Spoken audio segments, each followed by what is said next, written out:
বেলা নামের একটি সংগঠন আছে, পরিবেশ আইনজীবীদের সংগঠন, এনজিও। সেই বেলাতে একটা সময় বিশ্ববিদ্যালয়ে লেখাপড়া শেষ করে কর্মজীবন শুরু করেছিলেন প্রফেসর ইউনূসের মেটিকুলাস সরকারের মেটিকুলাস উপদেষ্টা রিজওয়ানা হাসান।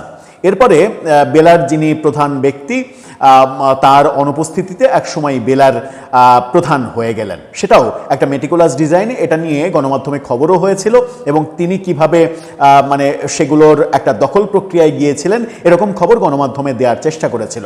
আমরা সেই খবরে কান দিতে চাই না, কারণ অনেকেই তো অনেক কথা বলবে, তাদের শত্রু তৈরি হয়েছে, শত্রুরা অনেক কথা বলার চেষ্টা করবে। আমরা সেই কান কথায় কান নিয়ে গেল চিলে, এটাই অন্তত ভাবতে চাই যে চিলের কান নেওয়ার খবরে আমরা দৌড়াতে চাই না। কিন্তু যখন তথ্য প্রমাণ সামনে চলে আসে তখন আসলে অনেক কিছু না মেনেও পারি না। প্রফেসর ইউনূসের যে চিকেন ক্যাবিনেট, সেই চিকেন ক্যাবিনেটের অন্যতম ক্ষমতাধর ব্যক্তি এবং বাংলাদেশের বিভিন্ন কিছু আমেরিকার হাতে তুলে দেওয়ার যে চক্রান্ত, সেই চক্রান্তের অন্যতম সারথি এবং শেখ হাসিনার রেজিম চেঞ্জের পেছনে যারা কাজ করেছেন তাদের অন্যতম একজন রিজওয়ানা হাসান ব্যাপারে চাঞ্চল্যকর ভয়াবহ তথ্য বের করে এনেছে দৈনিক কালের কণ্ঠ। কালের কণ্ঠ ধারাবাহিকভাবে একের পর এক বিভিন্ন রকমের বড় বড় রাঘব বোয়ালদের বড় বড় দুর্নীতির খবর সামনে আনছে। এবার রিজওয়ানা হাসানের ভয়াবহ সব খবর সামনে এনেছে কালের কণ্ঠ। রীতিমতো প্রায় 1 পৃষ্ঠা ব্যাপী এই অনুসন্ধান প্রতিবেদনের লিড নিউজ করেছে। চলুন একটু ভেতরে ঢোকার চেষ্টা করি যে রিজওয়ানা হাসান সুন্দর, অতি মিষ্টি কথন তার এবং খুবই সাবলীল কথা বলতে পারেন। ব্যক্তিগতভাবে আমিও এই সরকারে তার মেটিকুলাস কাজ কারবারের আগে পর্যন্ত তার ভক্ত ছিলাম এবং তার অসাধারণ কথাবার্তা, বাচনভঙ্গি এগুলো শুনতে ভালো লাগতো, মন প্রাণ জুড়িয়ে যেত। কিন্তু যখন দেখলাম যে প্রফেসর ইউনূসের সরকারে এসে বিভিন্ন স্বার্থ সংশ্লিষ্ট ব্যাপারে জড়িয়ে পড়ছেন বলে শোনা যাচ্ছে, তখন একটু ভক্তি কমতে শুরু করে স্বাভাবিকভাবে। কালের কণ্ঠ কি বলতে চাইছে, কিভাবে একটা পুরো হাসপাতাল তিনি দখল করেছেন এবং দখল প্রক্রিয়ায় গেছেন, কিভাবে দুর্নীতিবাজদের বিভিন্ন জায়গায় সক্রিয় করেছেন, সেই ভয়াবহ চিত্রগুলো একটু বুঝে ওঠার চেষ্টা করব এই ভিডিও। ইউনূসের কিচেন ক্যাবিনেটের অন্যতম শক্তিশালী হাত রিজওয়ানা হাসান, যিনি আমাদের সেন্ট মার্টিন দ্বীপ নিয়ে মেটিকুলাস খেলাধুলা দেখিয়েছেন জাতিকে এবং বাংলাদেশের নাগরিক হিসেবে আমাদেরকে সেন্ট মার্টিন যাওয়ার জন্য এক ধরনের ভিসা করতে হয়েছে। সেই ব্যাপারগুলো আমরা দেখেছি। এবার কালের কণ্ঠ যেটা বলছে সেটা আপনার কাছে একেবারে অবিশ্বাস্য মনে হবে। এই সরকার নানাভাবে ডাক্তার জাফরুল্লাহ চৌধুরীকে সম্মান জানানোর চেষ্টা করেছে, কথাই অন্তত বোঝা গেছে। এর পরবর্তীতে আমরা দেখলাম যে জাফরুল্লাহ চৌধুরীকে তার ঐতিহাসিক ভূমিকার জন্য বিএনপি সরকার স্বাধীনতা পদকও দিল। এটা একটা ভালো উদ্যোগ, তিনি সেটা পাওয়ার যোগ্য। সেই জাফরুল্লাহ চৌধুরীর প্রতিষ্ঠিত গণস্বাস্থ্য কেন্দ্র রিজওয়ানা হাসান দখল করেছেন, এরকম ভয়ঙ্কর তথ্য বলছে কালের কণ্ঠ। তাদের শিরোনামটা দেখে নিন, সেখানে বলছে রিজওয়ানার থাবা গণস্বাস্থ্য কেন্দ্রে।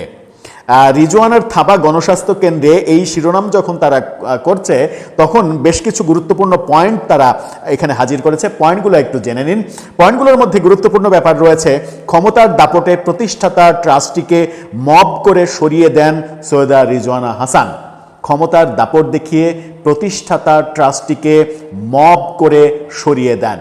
তার মবের জননী, অন্যতম জননী তো ছিলেন তিনি, সেই কাজটা তিনি করেছেন বলে কালের কণ্ঠ দাবি করছে। এরপরে মুক্তিযুদ্ধের আদর্শে গড়া গণস্বাস্থ্য কেন্দ্র স্বাস্থ্যসেবার বদলে এখন দুর্নীতির আখড়া। নিয়ম ভেঙে নিজেরাই নিজেদের ট্রাস্টি হিসেবে অনুমোদন দেন। গণস্বাস্থ্য ফার্মাসিউটিক্যালস একটি গ্রুপের হাতে তুলে দেওয়ার পাঁয়তারা চলছে। দুর্নীতির দায়ে বরখাস্ত কর্মীরাও কথিত ট্রাস্টি বোর্ডের সদস্য হয়েছেন এবং সবগুলোই হয়েছে রিজওয়ানা হাসানের হাত দিয়ে। কি ভয়ঙ্কর ব্যাপার! ডাক্তার জাফরুল্লাহ চৌধুরী এখন বেঁচে নেই, তার অবর্তমানে তার প্রতিষ্ঠিত এই প্রতিষ্ঠান নিয়ে কি মেটিকুলাস খেলায় না অন্তর্বর্তীকালীন সরকারের আমলে তিনি খেলেছেন। ভেতরে যাই একটু। ভেতরে বলা হচ্ছে যে ৭১-এর রক্তাক্ত সময় সীমান্তের ওপারে ভারতের ত্রিপুরায় গড়ে ওঠে এক অনন্য চিকিৎসা কেন্দ্র, বাংলাদেশ ফিল্ড হাসপাতাল। যুদ্ধাহত মুক্তিযোদ্ধা আর শরণার্থীদের চিকিৎসার সেই মানবিক উদ্যোগ থেকে জন্ম নেয় স্বাধীন বাংলাদেশের অন্যতম বড় স্বাস্থ্যভিত্তিক অলাভজনক প্রতিষ্ঠান গণস্বাস্থ্য কেন্দ্র। বাংলাদেশের মুক্তিযুদ্ধের সহোদর হিসেবে নামটি ছড়িয়ে আছে বিশ্বভুবনে। সাভারের মির্জানগরে সদর দপ্তর, দেশের নানা প্রান্তে রয়েছে ৪৩টা উপকেন্দ্র, গণবিশ্ববিদ্যালয়, ফার্মাসিউটিক্যালস, নারী উন্নয়ন, শিক্ষা, প্রশিক্ষণ, দুর্যোগ ব্যবস্থাপনা, কৃষি, সামাজিক উন্নয়ন সহ অসংখ্য কাজে নিবেদিত এই প্রতিষ্ঠান কাজের স্বীকৃতি হিসেবে স্বাধীনতা পুরস্কারও লাভ করেছে। এবারই গণস্বাস্থ্যকে স্বাধীনতা পুরস্কার দেওয়া হয়েছে। অবিশ্বাস্য হলেও সত্যি, মহান এই প্রতিষ্ঠানও বাদ যায়নি মব সন্ত্রাসের ছোবল থেকে। অর্থাৎ এই প্রতিষ্ঠানেও মব করা হয়েছে এবং সেটা রিজওয়ানের নেতৃত্বে। ২০২৪ সালের ৫ আগস্ট নাটকীয়ভাবে দেশের রাজনৈতিক পট পরিবর্তনের পর এই প্রতিষ্ঠানে পড়েছে সাবেক অন্তর্বর্তী সরকারের উপদেষ্টা রিজওয়ানা হাসানের থাবা। রিজওয়ানা হাসানের থাবা পড়েছে এই প্রতিষ্ঠানে, তেমনটা কালের কণ্ঠ বলছে। গণস্বাস্থ্য কেন্দ্রের মতো একটি অলাভজনক প্রতিষ্ঠানও কেন মবের ছোবল থেকে বাদ পড়েনি, এর কারণ অনুসন্ধানে নামে কালের কণ্ঠ। দেখা যায় ২০২৩ সালের ১১ এপ্রিল ডাক্তার জাফরুল্লাহ চৌধুরী মারা গেলে প্রতিষ্ঠানটির দখলের পাঁয়তারা আগে থেকেই শুরু হয়েছিল, আর তা বাস্তবায়িত হয় ২০২৪ সালের ২৪শে আগস্ট। সেদিন অর্ধশতাধিক ব্যক্তি সাভারে গণস্বাস্থ্য কেন্দ্রের সদর দপ্তরে মব সৃষ্টি করে। এ সময় তারা একমাত্র জীবিত প্রতিষ্ঠাতা ট্রাস্টি মুক্তিযোদ্ধা ডাক্তার নাজিমুদ্দিন আহমেদ ও পরিচালক ডাক্তার মাহবুব জুবায়েরকে জোরপূর্বক পদত্যাগ করতে বাধ্য করে। সেদিনের ঘটনা প্রসঙ্গে ডাক্তার নাজিমুদ্দিন আহমেদ কালের কণ্ঠকে বলেন, প্রতিষ্ঠাতা ট্রাস্টি হিসেবে কোনো পদে বা দায়িত্বে ছিলেন না তিনি, কিন্তু তাকে সরাতে পারলে গোটা গণস্বাস্থ্য কেন্দ্র গিলে খাওয়া যাবে। সেই উদ্দেশ্য সফল করতে সৈয়দা রিজওয়ানা হাসান ও শিরিন হক দীর্ঘদিন ধরেই তৎপর ছিলেন। প্রতিষ্ঠাতা ট্রাস্টি তিনি নিজে বলছেন যে এই রিজওয়ানা হক বহুদিন থেকেই সচেষ্ট ছিলেন এবং ডাক্তার জাফরুল্লাহ মারা যাওয়ার পরে এই প্রক্রিয়া তিনি শুরু করেন এবং সরকারের ক্ষমতাবান ব্যক্তি যখন হন তখন সেটা বাস্তবায়ন করেন। তিনি বলেন, তারা দুজন মিলেই সেদিন মির্জানগরে অর্ধশতাধিক লোক পাঠিয়েছিলেন। সে সময় বারবার মবকারীদের ফোনে নির্দেশনা দিচ্ছিল আমাকে যেন পদত্যাগ করিয়ে ঘাড় ধাক্কা দিয়ে বের করে দেয়া হয়।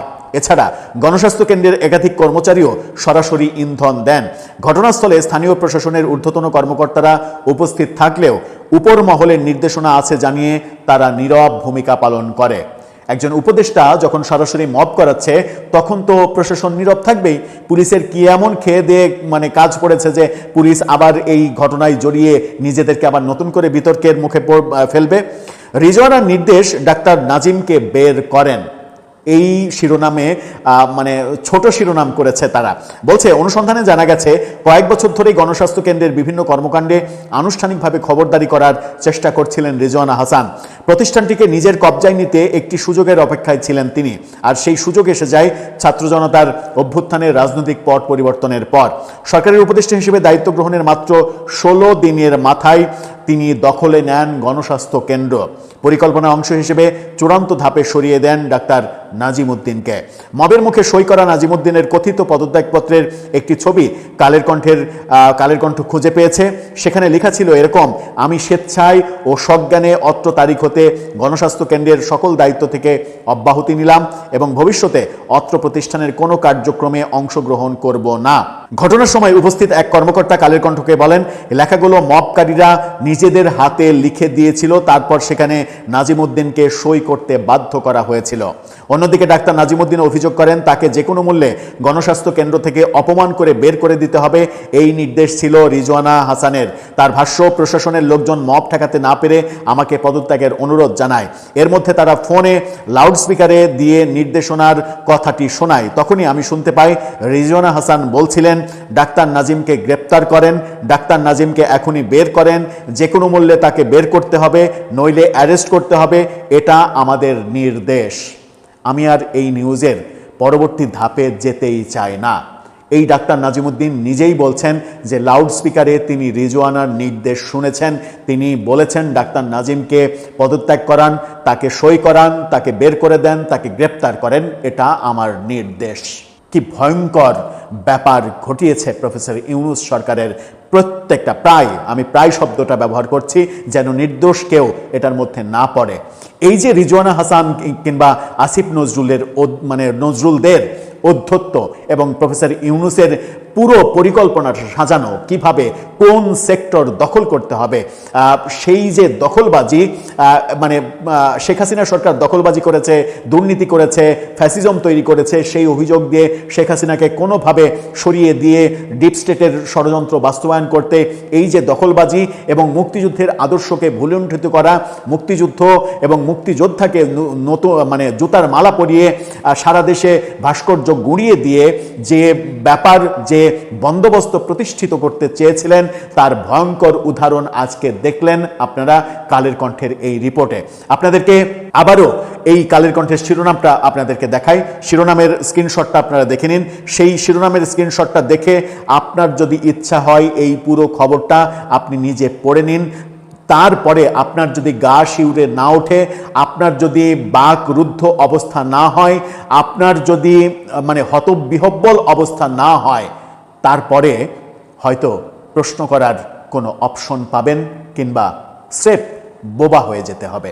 আর বোবা হয়েও যদি কোনো অনুভূতি জাগ্রত হয়, তাহলে আমাদের কমেন্ট বক্সে লিখতে পারেন যে এই ভয়াবহ ব্যাপারগুলোর বিচার কি হবে। আসসালামু আলাইকুম এবং আদাব। আজকের পর্ব শুরু করবার আগে একটি সুসংবাদ দিতে চাই। আজকে বাংলাদেশের বিদ্যুৎ উৎপাদনের ইতিহাসের একটি অন্যতম উজ্জ্বল দিন। আজকে রূপপুর পারমাণবিক বিদ্যুৎ কেন্দ্রে প্রথম জ্বালানি লোডিং শুরু হবে। এর মধ্য দিয়ে বাংলাদেশ আনুষ্ঠানিকভাবে পারমাণবিক বিদ্যুৎ উৎপাদনের নতুন অধ্যায়ে প্রবেশ করলো এবং সবকিছু ঠিকঠাক থাকলে আশা করা যায় যে আগামী আগস্ট মাস থেকে বাংলাদেশের এই রূপপুরের পারমাণবিক বিদ্যুৎ কেন্দ্র থেকে উৎপাদিত বিদ্যুৎ জাতীয় গ্রিডে যুক্ত হবে। একটা সময় ছিল যখন এই পারমাণবিক বিদ্যুৎ কেন্দ্র স্থাপন নিয়ে আমাদের যেই তেজ গ্যাস কিসব আছে না, আনু মোহাম্মদ গ্রুপ, দেশ বিরোধী গ্রুপ, তারা তো বিরোধিতা করেছিলই। এমনকি বিএনপিও এই প্ল্যান্টের বিরোধিতা করেছিল। আমার মনে পড়ে যে ডক্টর মঈন খান, তিনি এই পারমাণবিক বিদ্যুৎ প্রকল্পটিকে একটি ভয়ঙ্কর প্রকল্প বলেছিলেন। এই ধরনের উদ্ভট চিন্তাধারা থেকে সরে যান। আজকের দুনিয়াতে নিউক্লিয়ার পাওয়ার নিয়ে আমরা প্রতিষ্ঠা করেছি, এটা নিয়ে বাহাদুরি করার কিছু নাই। এটা একটা বিপজ্জনক, এটা একটা ডেঞ্জারাস। এই ডেঞ্জার থেকে বাংলাদেশকে এই দেশ মুক্তি দিক।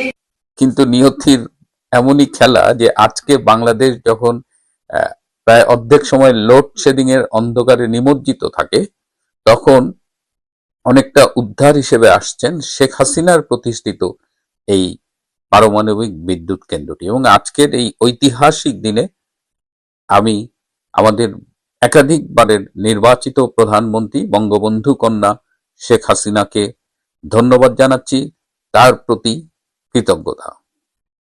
যে কথা দিয়ে শুরু করেছিলাম, ডক্টর খলিলুর রহমান, যার আরেক নাম রজার খলিল, তিনি 2001 সালে সেই সময়ের তত্ত্বাবধায়ক সরকার বিচারপতি লতিফুর রহমানের নেতৃত্বাধীন সরকারে প্রধান উপদেষ্টা লতিফুর রহমানের কর্মকর্তা ছিলেন এই মিস্টার খলিলুর রহমান। সেখানে একটি ব্যক্তিগত ঝামেলায় জড়িয়ে তিনি বাংলাদেশ ত্যাগ করেন এবং পরবর্তীতে জাতিসংঘের বিভিন্ন সংস্থায় তিনি কাজ করেন। এই কাজ করার মধ্য দিয়ে এক সময় তিনি আমেরিকার ডিপ স্টেটের সাথে ঘনিষ্ঠ হন এবং বাংলাদেশে যে 2024 সালের জুলাই আগস্টের যে জঙ্গি অভ্যুত্থান, যার পোশাকি নাম রেজিম চেঞ্জ, সেই রেজিম চেঞ্জের ডিপ স্টেটের পক্ষ থেকে ডক্টর খলিল ডোনাল্ড লুর সাথে মিলে গুরুত্বপূর্ণ ভূমিকা পালন করেন। অনেকেই ডক্টর খলিলের নাম আমরা ভুলে গিয়েছিলাম, কিন্তু এই ডক্টর ইউনূসের আমলে এসে তিনি আবার লাইমলাইটে চলে আসেন এবং তিনি প্রথমে রোহিঙ্গা বিষয়ক হাই রিপ্রেজেন্টেটিভ ছিলেন ডক্টর ইউনূসের সরকারের। পরবর্তীতে তিনি জাতীয় নিরাপত্তা উপদেষ্টা হিসেবে নিয়োগ লাভ করেন এবং এই জাতীয় নিরাপত্তা উপদেষ্টা হয়ে তিনি আর্মিতে সেই সময়ের principal staff officer lieutenant general Kamrul হাসানের সাথে মিলে আর্মিতে একটা মিনি কু করার চেষ্টা করেন, কিন্তু জেনারেল ওয়াকার খানের বিরোধিতার ফলে তিনি সফল হননি এবং আর্মির ভেতরে তাকে কেন্দ্র করে একটা অসন্তোষ বেড়ে উঠেছিল। কিন্তু রোহিঙ্গাদের যে হাই রিপ্রেজেন্টেটিভ ছিল, এটার জন্য তিনি বেশ কিছু মানে হিডেন এজেন্ডা নিয়ে মাঠে নেমেছিলেন। যেমন রোহিঙ্গাদের বাংলাদেশি পাসপোর্ট দেওয়ার একটা ব্যাপার ছিল। তারপরে রোহিঙ্গা এই মিয়ানমার, বাংলাদেশের পার্বত্য চট্টগ্রাম, ভারতের north east few states, Mizoram, Nagaland, এইসবের মধ্য দিয়ে যে এদের মধ্যে একটা বিচ্ছিন্নতাবাদী আন্দোলনের একটা ধারা প্রবাহমান, এই বিচ্ছিন্নতাবাদী গোষ্ঠীগুলোর সাথেও শোনা যায় যে ডক্টর খলিলের একটা যোগাযোগ রয়েছে। তো এই অবস্থায় ডক্টর খলিল সবাইকে চমকে দিয়ে ইউনূস সরকারের একমাত্র উপদেষ্টা, যিনি তারেক রহমানের মন্ত্রী পরিষদে পূর্ণ মন্ত্রীর পদমর্যাদা পেয়েছেন এবং তিনি বাংলাদেশের পররাষ্ট্রমন্ত্রী, অনেকেই অবাক হয়েছেন। এবং পররাষ্ট্রমন্ত্রী হয়ে তার তৎপরতা আমরা খেয়াল করছি, এবং তিনি জাতিসংঘের সাধারণ পরিষদের সভাপতি পদে তিনি প্রার্থী হয়েছেন এবং তিনি সাইপ্রাসের প্রার্থীর সাথে জোরালো লড়াইয়ে অবতীর্ণ হয়েছেন এবং খুব অল্প সময়ের মধ্যেই তিনি কিন্তু তার প্রার্থীতাকে স্ট্রংলি প্রেজেন্ট করেছেন। তার সমর্থনে রয়েছে আমেরিকা, ইউরোপের অনেক দেশ। যদিও ইন্ডিয়া আগেই সাইপ্রাসকে সমর্থন দিয়েছে, কিন্তু ইন্ডিয়াকে আমেরিকার পক্ষ থেকে একটা অনুরোধ করা হয়েছে এবং আপনারা দেখেছেন যে মরিশাসে ইন্ডিয়ান ফাউন্ডেশন, যে আরএসএস এর একটা সংগঠন বলা হয়, তারা এই ইন্ডিয়ান ওশানের সিকিউরিটি স্ট্র্যাটেজি নিয়ে একটা কনফারেন্স করেছিল এবং সেখানে একই বিমানে করে ভারতের পররাষ্ট্রমন্ত্রীর সাথে বাংলাদেশের পররাষ্ট্রমন্ত্রী ডক্টর খলিল গিয়েছিলেন এবং তিনি ঘন ঘন তুরস্কে যাচ্ছেন, তিনি আগামী মাসে চীনে যাবেন, অর্থাৎ তিনি জাতিসংঘের এই সাধারণ পরিষদের সভাপতি নির্বাচিত হবার জন্য উঠে পড়ে লেগেছেন এবং তাকে সমর্থন জানিয়েছেন ওপেন সোসাইটি ফাউন্ডেশনের জর্জ সরোস এবং তার প্রতিনিধি দল। তারা বাংলাদেশে এসেও ছিলেন, তারা দেখা করেছেন। এই জর্জ সরোস এবং একটা অংশ, ডিপ স্টেটের একটা অংশ, ডক্টর খলিলের আন্তর্জাতিক ভাবমূর্তি গড়ে তুলবার লক্ষ্যে গত 2-3 মাস ধরে কাজ করছেন। ডক্টর খলিলকে কেন এই ডিপ স্টেট সাধারণ পরিষদের সভাপতি পদে দেখতে চায়, এর পেছনের কাহিনীটা কি?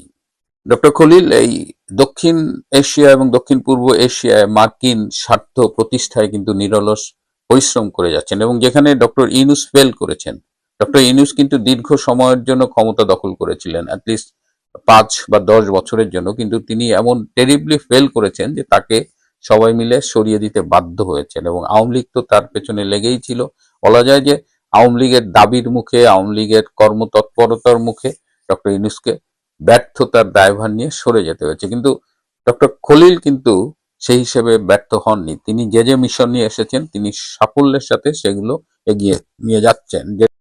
তো এখন কথা উঠছে যে ডক্টর খলিল তো পররাষ্ট্রমন্ত্রী, কিন্তু এমনও শোনা যাচ্ছে যে বাংলাদেশে তারেক রহমান যেভাবে সরকার চালাচ্ছেন তাতে তাকে সফল বলা যাবে না। তিনি জাস্ট ক্ষমতা নিয়েছেন সেটিও বলে আমরা খুব একটা মানে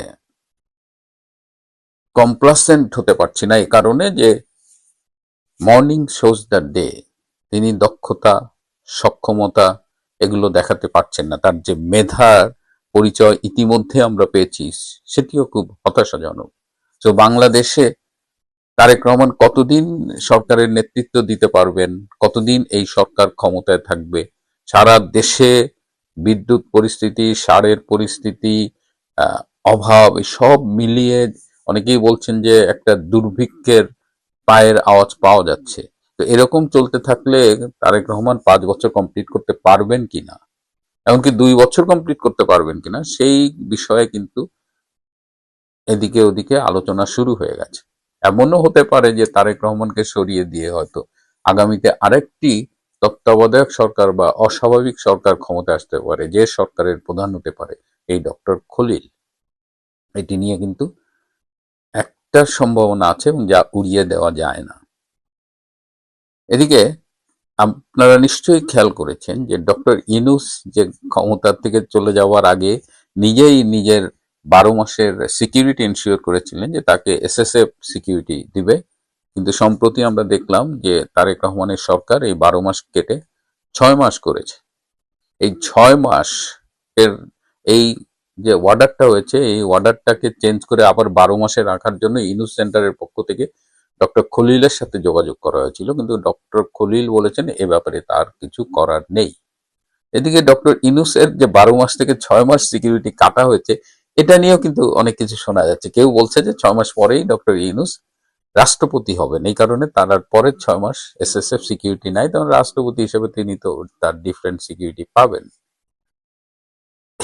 এটা নিয়ে যখন কথা, তখন 2-3 দিন আগে ডক্টর ইউনুসের সাথে বাংলাদেশের জাতিসংঘের আবাসিক প্রতিনিধি এবং বাংলাদেশের মার্কিন রাষ্ট্রদূত এই দুজন দেখা করেন, এবং এই সাক্ষাৎ নিয়েও অনেক কথাবার্তা হচ্ছে। বলছে যে এরা কেন দেখা করলেন, এরা কি তাহলে ডক্টর ইউনুসকে জাতিসংঘের মহাসচিব পদে প্রার্থী করার জন্য আলাপ করতে গিয়েছিলেন, ডক্টর ইউনুসকে বাংলাদেশের রাষ্ট্রপতি করতে কথা বলতে গিয়েছিলেন?